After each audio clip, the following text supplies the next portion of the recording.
Aujourd'hui, je te révèle mes secrets pour virer professionnel en bodybuilding.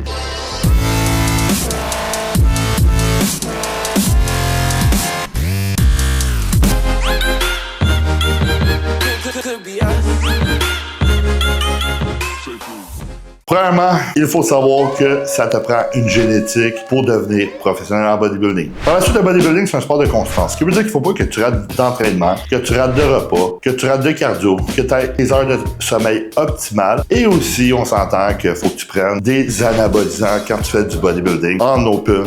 Pourquoi? Parce que c'est ce que tout le monde fait. C'est comme aller à la guerre avec un arc versus que tout le monde a des tanks, tu vas avoir l'air un peu cave et tu vas mourir. That's it. Dans le fond, je te raconte un peu mon cheminement pour virer professionnel.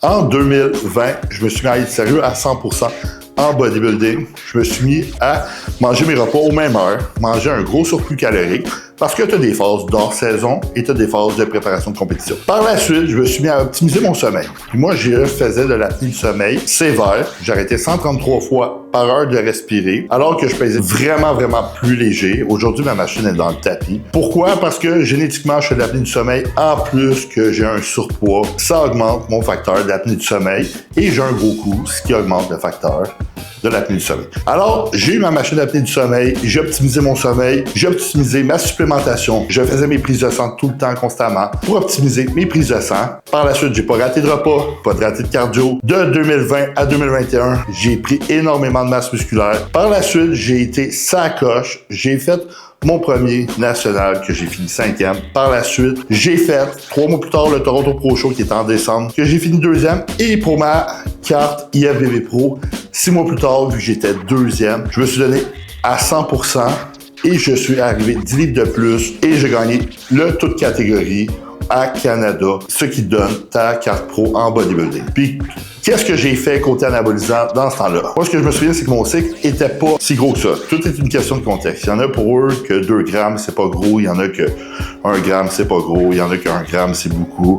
Moi, pour moi, c'était pas si gros que ça. C'était 700 mg de test propionate avec 225 mg de parabolant, avec 350 mg de Masteron propre, 50 mg de Winstrol, ainsi que de l'allotestin à la fin. Côté brûleur de gras, honnêtement, j'en prenais, mais je me souviens plus trop des dosages parce que c'est nécessaire quand tu fais une préparation de compétition. Mais il faut penser que j'étais sacoche dans ma vie et dans le bodybuilding. Ce qui veut dire que je mangeais mes repas à la même heure, je m'entraînais 2 fois par jour, je faisais 2 cardio par jour, ce qui équivalait à 1 heure à 1 heure et demie de cardio, en plus de mes 2 entraînements par jour qui étaient 1 heure chacune. Par la suite, je dormais 8 à 9 heures par jour et tout ça, ça m'a aidé à gagner ma carte pro. N'oubliez pas que tout est une question de génétique, c'est une question de discipline, il faut travailler dur. J'ai travaillé dur, j'ai gagné énormément de masse musculaire en 2 ans, environ 50 à 60 livres. Par la suite, j'ai été discipliné. J'ai pris des anabolisants, oui, mais les dosages n'étaient pas terribles pour une préparation de compétition. Et c'est ça qui m'a